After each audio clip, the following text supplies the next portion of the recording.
Hello दोस्तों, मैं हूं श्याम तोमर।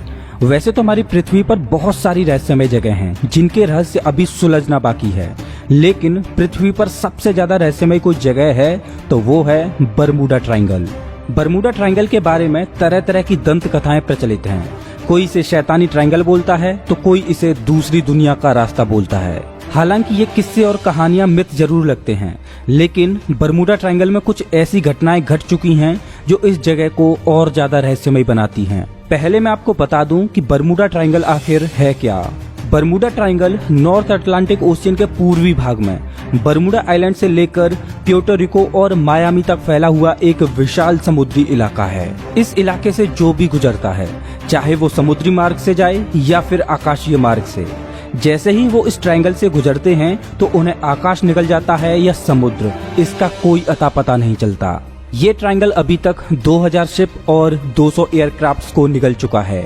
बरमूडा ट्रायंगल का अस्तित्व तब सामने आया जब 5 दिसंबर 1945 को 5 एयरक्राफ्ट्स ट्रेनिंग पीरियड के दौरान इस एरिया से गुजरे और वो पांचों एयरक्राफ्ट्स अचानक गायब हो गए। ना तो उन प्लेन्स को उड़ा रहे पायलट्स का पता चला और ना ही एयरक्राफ्ट्स का मलबा मिला और ना ही उस घटना का पता चला कि आखिर वो प्लेन कैसे गायब हो गए। लेकिन ये तो तय था कि इस घटना के साथ ही समुद्र में एक शैतान जन्म ले चुका था और इसका एक नाम डेविल्स ट्रायंगल भी है। इस ट्रायंगल का जिक्र क्रिस्टोफर कोलंबस ने भी किया था। कोलंबस ने जिक्र किया था कि जब वो इस जगह से गुजरे तो उन्हें आसमान में उड़ता हुआ कोई मिस्टीरियस ऑब्जेक्ट दिखाई दिया।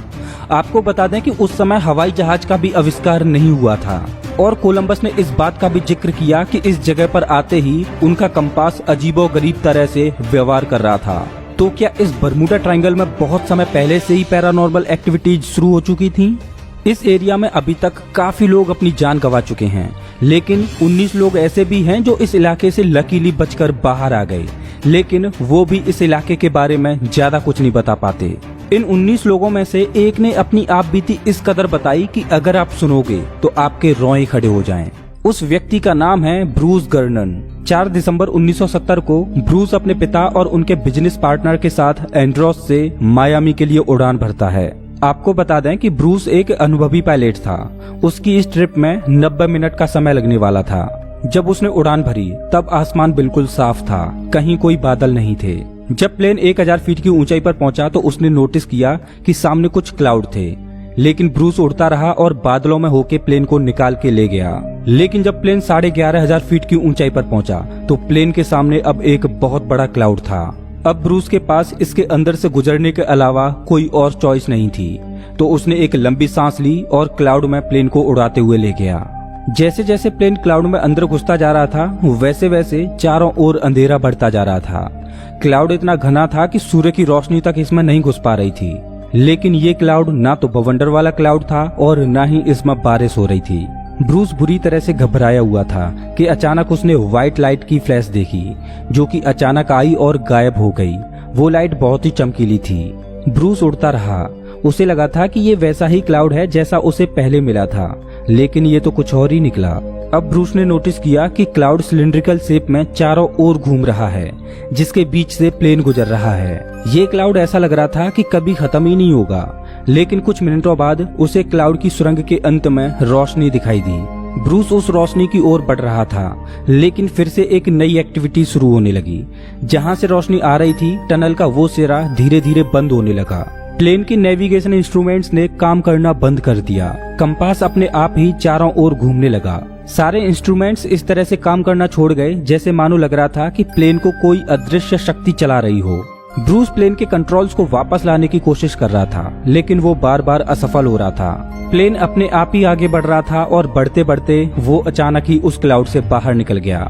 क्लाउड गायब हो चुका था, लेकिन अब भी प्लेन के सामने हेजी रास्ता था जिससे सामने कुछ नजर नहीं आ रहा था। घबराए हुए ब्रूस ने जल्दी से अपना रेडियो उठाया और ग्राउंड कंट्रोल के साथ मदद के लिए कांटेक्ट करने की कोशिश करने लगा। ग्राउंड स्टाफ को उसने अपनी लोकेशन बताई, लेकिन उसकी बताई हुई लोकेशन पर रडार में कोई प्लेन नजर नहीं आ रहा था। थोड़ी देर बाद ग्राउंड स्टाफ को पता चला कि प्लेन पहले से ही मायामी के ऊपर पहुंच चुका है। ग्राउंड स्टाफ ने ये खबर ब्रूस को दी तो ब्रूस को इस बात पर यकीन ही नहीं हो रहा था, क्योंकि प्लेन को 400 किलोमीटर की डिस्टेंस को कवर करना था, जिसमें 90 मिनट का समय लगने वाला था। लेकिन इस बार प्लेन को इस डिस्टेंस को कवर करने में सिर्फ 47 मिनट्स का ही समय लगा। प्लेन का जो मॉडल था वो मैक्सिमम 290 किलोमीटर प्रति घंटे की रफ्तार से ही उड़ सकता था। मैथ्स की कैलकुलेशन के हिसाब से ये असंभव था, लेकिन जैसे ही प्लेन के सामने से हेजी क्लाउड हटे तो ब्रूस ने देखा कि प्लेन सच में मायामी के ऊपर था। प्लेन सेफली लैंड हो चुका था। अब समय था इस मिस्ट्री को सॉल्व करने का। ब्रूस ने घड़ी में समय देखा तो वो समय से बहुत पहले ही लैंड कर चुका है, और जब उसने फ्यूल टैंक को देखा तो उसके होश उड़ गए, क्योंकि प्लेन में फ्यूल भी बहुत मात्रा में उपलब्ध था। मतलब फ्यूल इतना ज्यादा खत्म नहीं हुआ था। ब्रूस को इन बातों पर विश्वास नहीं हो रहा था, क्योंकि वो एक अनुभवी पायलट था और वो इस प्लेन को पहले भी कई बार उड़ा चुका था। उसको पता था कि इस डिस्टेंस को कवर करने में कितना समय और फ्यूल लगेगा। लेकिन सबूत यही बता रहे थे कि प्लेन ने आधी जर्नी ट्रेवल ही नहीं की, बल्कि ऐसा लग रहा था कि प्लेन टेलीपोर्ट होकर आ गया हो, जिस वजह से वो आधी दूरी ट्रेवल करने से बच गया। ब्रूस ने इस घटना के बारे में कई प्रोफेसर और एक्सपर्ट्स को बताया, लेकिन कोई भी इस गुत्थी को नहीं सुलझा पा रहा था। फाइनली ब्रूस ने अपनी खुद की एक थ्योरी दी और एक किताब लिखी, जिसमें उसने इस मिस्टीरियस चीज को डार्क एनर्जी बताया। लेकिन उस मिस्टीरियस घटना को एक्सप्लेन करने के लिए डार्क एनर्जी सिर्फ एक थ्योरी थी। उस घटना के पीछे किस चीज का हाथ था, ये अभी तक रहस्य बना हुआ है। हम उम्मीद करते हैं कि ये रहस्यमय गुत्थी भविष्य में सुलझ जाए। बरमूडा ट्रायंगल की ऐसी ही ना जाने कितनी ही मिस्ट्रीज उन लोगों के साथ चली गईं जो इसमें से लौटकर ही नहीं आ पाए। वैसे दोस्तों, आप हमारा वीडियो कौन से शहर से देख रहे हो, प्लीज कमेंट करके जरूर बताएं। अगर आपको ये वीडियो अच्छा लगा हो तो